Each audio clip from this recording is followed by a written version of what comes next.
स्थानीय शासकीय उत्कृष्ट उच्चतर माध्यमिक विद्यालय लालबर्रा के सभाकक्ष में 31 जुलाई को जनपद पंचायत शिक्षा समिति की बैठक आयोजित की गई। यह बैठक शिक्षा समिति सभापति किशोर पालीवाल, वन समिति सभापति धनेन्द्र भलावी, जनपद सदस्य श्रीमती इंद्रकला रहांगडाले, विकासखंड शिक्षा अधिकारी वायर गजबीए, विकासखंड स्रोत समन्वयक श्री राम तुरकर व उत्कृष्ट विद्यालय प्राचार्य लक्ष्मीचंद मानवटकर सहित समस्त संकुल प्राचार्यों की मौजूदगी में प्रारंभ हुई, जिसमें सर्वप्रथम बोर्ड कक्षाओं के रिजल्ट की समीक्षा की गई। साथ ही बच्चों की शाला में उपस्थिति बढ़ाए जाने हेतु क्या नवाचार किए जा सकते हैं, इस संबंध में सुझाव मांगे गए। बैठक के दौरान शिक्षा समिति सभापति किशोर पालीवाल ने समस्त संकुल प्राचार्यों को निर्देशित किया कि वे अपने संकुल अंतर्गत स्थित समस्त शालाओं के प्रधान पाठकों को निर्देशित करें कि शाला में होने वाले समस्त कार्यक्रमों में अनिवार्य रूप से क्षेत्रीय जनपद सदस्यों को आमंत्रित किया जाए। इस बैठक में पुस्तक वितरण, ड्रेस व साइकिल वितरण योजना की भी समीक्षा की गई। बेबाक आवाज से चर्चा में शिक्षा समिति सभापति किशोर पालीवाल ने बताया कि रिजल्ट काफ़ी बेहतर है, परंतु इसे और अच्छा बनाने के लिए यह जरूरी है कि शिक्षकों के साथ साथ पालक भी बच्चों की पढ़ाई पर विशेष रूप से ध्यान देवें। श्री पालीवाल ने बताया कि 10वीं व 12वीं बोर्ड परीक्षा में प्रथम, द्वितीय व तृतीय स्थान प्राप्त करने वाले मेधावी छात्र छात्राओं के साथ साथ जल्द ही समारोह आयोजित कर संबंधित शालाओं के प्राचार्यों को भी सम्मानित किया जाएगा। कहीं न कहीं सामूहिक योगदान एक ऐसी व्यवस्था है जहाँ पे हम लोग सफलता को प्राप्त करते हैं। इसलिए जहाँ का परिणाम कम आया वो अपने आप को कमजोर न समझे। काफी अच्छा डेवलपमेंट क्षेत्र में हुआ हमारे विधानसभा में, क्योंकि मैं कहता हूँ उसको मैं कम नहीं आता रहा हूँ, परंतु आवश्यकता जो है वो अब इस बात की जरूरी है। पहले किसी क्लास में 5 बच्चे थे, आज 25 हैं, कल 50 होंगे। पहले सेक्शन ए था, अब सेक्शन बी हो गया, आपको तो अगले जगह लगी। ये डिजाइन में कह सकता हूँ कि सारे स्कूल की ये समस्या हो सकती है, क्योंकि हमारा प्रयास करता है कि हम आपको क्या अच्छा दे सकें। मैं चाहूँगा कि अगर ऐसा कुछ अच्छा सुझाव अगर आपका है तो आप संबंधित जनपद सदस्य के माध्यम से आप लोग चर्चा करें, या उनको आप अपने क्लास में या अपने संकुल में बुलवाकर जो वाकई में आवश्यक है उनसे चर्चा करके, और मुझे लगता है कि हम कहीं ना कहीं समस्या के समाधान के लिए कारगर साबित हो सकते हैं। तो आप हमारा मेरा आपसे ऐसा भी नहीं है। इसमें हम क्या अच्छा कर सकते हैं, क्या नवाचार हम कर सकते हैं। और मैंने कभी थोड़ी सी चर्चा भी किया है, आपने जो चर्चा की है कि शहरी क्षेत्र ग्रामीण क्षेत्र, मैं कह सकता हूँ जमीन आसमान का अंतर।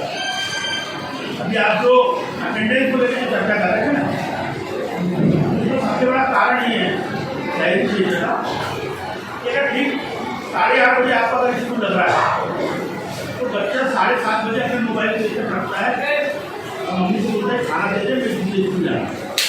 परंतु गाँव का बच्चा जब सुबह 5 साढ़े 5 बजे उठता है तो बोलता है पिताजी मैं 1 बंदी का 5 घंटा कर देता हूँ, उसके बाद में मैं स्कूल आऊँगा। ये बहुत बड़ा अंतर है। तो गाँव में जो बच्चा रहता है निश्चित से परिवार की सहभागिता का सदस्य बनता है, उसका अंग बनता है, सबसे बड़ा कारण है। शहर के बच्चे में गाँव के बच्चे में ही मेजर अंतर है। और मैं आपसे काम कर एक नवाचार से मैं काफ़ी प्रभावित हूँ। मुझे लगता है कि ये नवाचार कहने मुझे काफ़ी अच्छा लगा कि ठीक है भाई शुरू नहीं आ सकता, 1 घंटा लेट आऊँ मैं स्कूल आऊँ। और उपस्थिति के संबंध में हम क्या अच्छा कर सकते हैं, हमारे कॉलेज में वहाँ पर बैठे हुए हैं, क्योंकि उपस्थिति निश्चित रूप से सब जगह कम रहती है। जो भी लगता है हमारे सरपंच महोदय हो, हमारे जनपद सदस्य हो, हमारे जिला पंचायत सदस्य, अन्य किसी भी प्रकार के प्रतिनिधि अगर वहाँ पे हैं,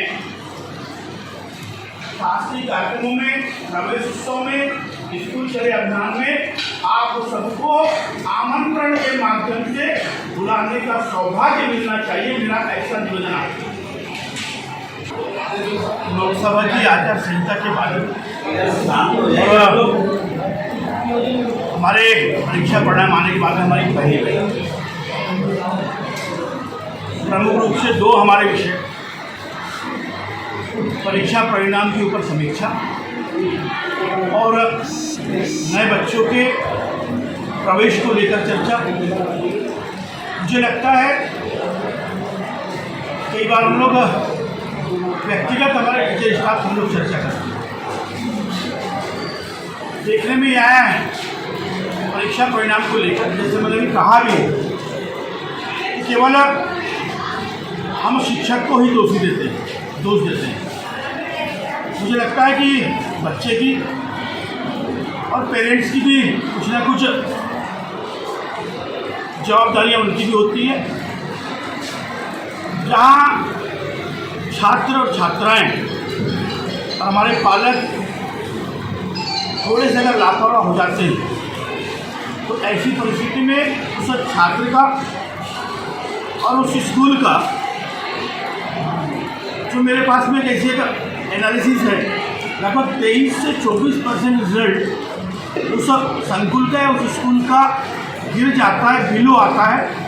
ऐसा जब हम लोग पढ़ते थे, जब ये चर्चाएं हमारे गुरुजन हमको बताते थे। आज की समीक्षा में क्या निकल गया रिजल्ट में, कहाँ के रिजल्ट गिरे हैं ब्लॉक में? लगभग सहायक संतोषजनक परिणाम तो है, कुछ जगह उनमें से कुछ कम परिणाम आए। और क्या कुछ खास निर्णय लिए?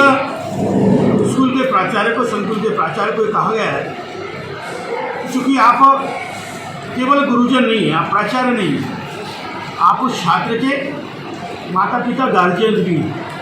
ऐसी परिस्थिति में आत्मचिंतन करें और आत्मचिंतन करके क्या नवाचार हम कर सकते हैं कि जिससे रिजल्ट सुधर सके, ये मैंने कहा है जी।